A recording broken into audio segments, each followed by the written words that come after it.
นที่ฮักแพงและลูกค้าเวียงจันทร์ประกันภัยที่นับถือเนื่องจากในยามนี้มีประชาชนที่ได้รับผลกระทบจากภัยพิบัติพายุไต้ฝุ่นวิภาทางภาคเหนือของประเทศและเขตใกล้เคียง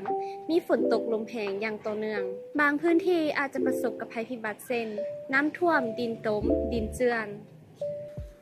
เพื่อปกป้องความปลอดภัยด้านชีวิตและทรัพย์สินของท่านบริษัทเวียงจันทร์ประกันภัยขอแจ้งเตือนมาด้วยความห่วงใยและให้คำแนะนำดังนี้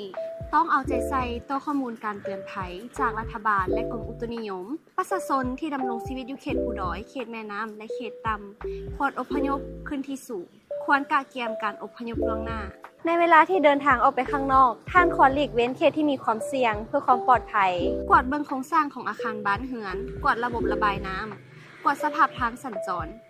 และเสริมเกราะการป้องกันความเสี่ยงมันมีทั่วทุกแห่งแต่ความปลอดภัยและการดูแลคุ้มครองแม้นพวกเขาสามารถเตรียมความพร้อมได้พวกเขาขอเรียกร้องให้ประชาชนและลูกค้าเสริมขยายความรู้เพื่อป้องกันความเสี่ยงและนำใช้เครื่องมือประกันภัยอย่างเหมาะสมเพื่อสร้างเกราะป้องกันที่เข้มแข็งให้กับครอบครัวและธุรกิจของท่านฝนและลมอาจจะรุนแรงแต่ความห่วงใยและความรับผิดชอบของพวกเขายิ่งใหญ่กว่าเวียงจันทร์ประกันภัยพร้อมที่จะอยู่เคียงข้างท่านเสมอพวกเขาอยู่เคียงข้างท่านเสมอในฐานะที่เป็นสถาบันการประกันภัยท้องถิ่นที่มีรากฐานอยู่ในสปป.ลาวและรับใช้ประชาชนเวียงจันทร์ประกันภัยได้ยึดมั่นในภารกิจปกป้องทุกครอบครัวและพร้อมเคียงข้างทุกความเสี่ยงบ่เพียงแต่มุ่งมั่นที่จะสนองการป้องกันของประกันภัยที่เชื่อถือได้แต่ยังเอาใจใส่กับทุกช่วงเวลาที่สำคัญในชีวิตของท่านช่วงนี้มีลมพายุพวกเขาเปิดบริการรับสายด่วน24ชั่วโมงโทร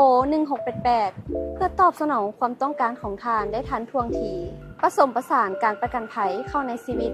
และปกป้องอนาคตด้วยความรับผิดชอบประกันภัยลาวต้องเวียงจันทร์ประกันภัย